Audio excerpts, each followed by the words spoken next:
Yo, what's good? It's your man 100 Grand Ross for The Rock Never Stops. Today I want to do this video about the Minnesota Timberwolves and Karl Anthony Towns' statement about being one of the best, greatest offensive talents the NBA has ever seen.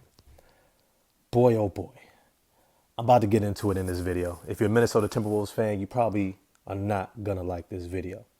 But everyone else, smash the like button for me, hit subscribe and the bell for notifications.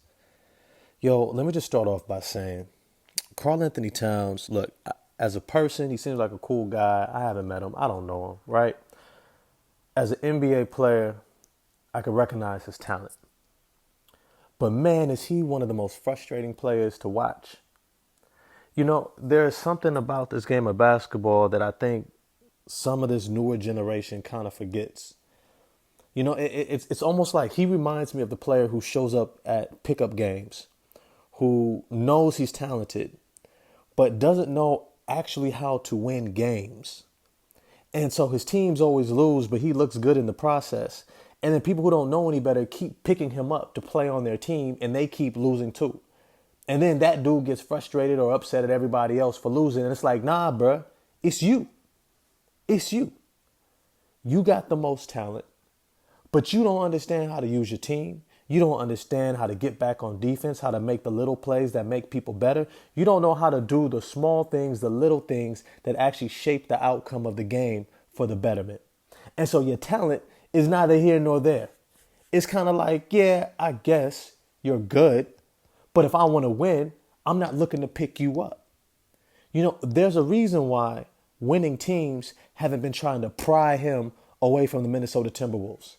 It's not because they don't think that they can get him, right? Any other star level player who's on a losing team year after year after year, winning teams, hell yeah, want to go after you. They're going to be like, look, you're not winning anyways. You might as well just tank and find somebody you can actually win with, because that's the point of this, right? But here's the thing. Karl Anthony Towns doesn't translate to wins. And this is my major beef with this statement, right? My major beef with this statement, Karl Anthony Towns, you score a lot of points. When was the last time you led a team into the playoffs? Don't look at this past year. Patrick Beverley created this culture there that actually started having some accountability for defense, because that wasn't you. Anthony Edwards finally gave them some playmaking in the crunch time that actually allowed them to take over the game because of his ability to make plays off the bounce that you don't do. And he actually does it effectively and efficiently when it matters the most, which you don't do. I get that you score. I get that.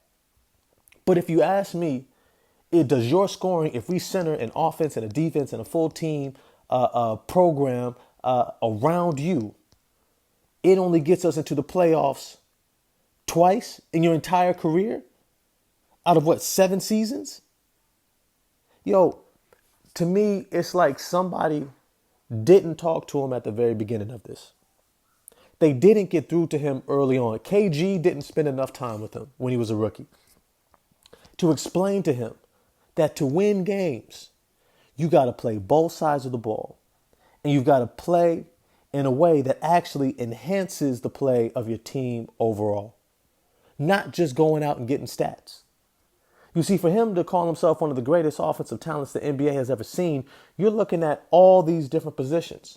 Now, let me give a little bit of credit because I heard this video from the Pick a Side podcast, right? They had some great points. They went back and forth about it, right? But the reality is that this is a frustrating conversation because it's a part of what's wrong with basketball today. And I know I probably sound like an old head, right? You know, I'm in my 30s, right? I've played a lot of basketball my whole life. And I get there's certain ways to play the game that actually produces wins. And it's not always about stats. Sometimes it's rarely about scoring. It's about understanding the game. And Karl Anthony Towns, you don't seem to understand this game. Had the Minnesota Timberwolves never brought Jimmy Butler to the Minnesota Timberwolves, you probably wouldn't have ever gotten into the playoffs. Had Anthony Edwards never emerged into a potential superstar level player, you still probably aren't getting into the playoffs. You see, because you're not that guy. And I know it's hard to really understand that. I know it's hard to see that, especially when you're talented on offense and the league values offense more than defense and some of these other role-playing aspects of the game. But the reality of it is that you don't do enough for your team to win and get into the playoffs. Right now, I don't even have you guys making the playoffs next season unless Anthony Edwards takes another enormous step to become the best player on the team. And likely for that to happen, you're going to have to take a step back. D'Lo for sure is going to have to take a step back because Anthony Edwards is better than both of y'all. You see, to be a great offensive talent, it needs to translate. It needs to translate to wins, right? Not just having the stats that allow you to be a late round all-star selection, right? With those types of stats, if you had been in the playoffs year after year after year, you would have been a shoo-in for the all-star game every single year. And yet, every single year, you're one of the last individuals voted in to be an all-star. All-NBA? It's rare, despite those stats, that you have an opportunity to even make All-NBA because you don't win enough games. You don't get into the playoffs. You don't show what you can do when it matters the most. And then when you do get there, you fall off. I'm going to be real with you. This last season against the Memphis Grizzlies in the playoffs, you had one of the most, dumbfounding performances that I've ever seen. Like, despite your points, despite you scoring, you consistently made boneheaded plays, taking quick shots early in the shot clock down the stretch in the fourth quarter, right? Where they were able to come back and quickly score on you and either take the lead or close the lead or extend their lead, right? You make bad decisions time and time again, right? You try to be this level of player that you don't understand you aren't at yet. And it's not about you scoring more. It's about you doing the little things more. It's about you defending more. It's about you actually playing within the system more. It's about you scoring when it actually matters the most at the right time and understanding that. And that is the difference between you and other great scorers. No, you're not one of the greatest scorers. No, stop. You're a good scorer. You're a good scorer. You are. But you're not one of the greatest. You're definitely not one of the greatest ever. Clyde Drexler took his team to the NBA Finals. George Gervin, right? These scorers actually did something with that scoring ability, right? They got into the playoffs year after year after year, right? These guys didn't just put up buckets. It actually meant something. Kevin Johnson, right? Tim Hardaway, right? These guys scoring translated. Dan Marley, it translated. Charles Barkley, it translated. And you think just because you're scoring a lot on a losing team, that makes you this great talent. Look, I'm going to be real with you. Anthony Edwards is your ticket to save your career. He is your ticket. You better hope that he takes this next big step so that D'Lo can become a number 3, which he should be, and you can become a number 2, and you can follow his lead because he seems to know these moments. He seems to have the ability to raise up in the right time and know the right time. You don't.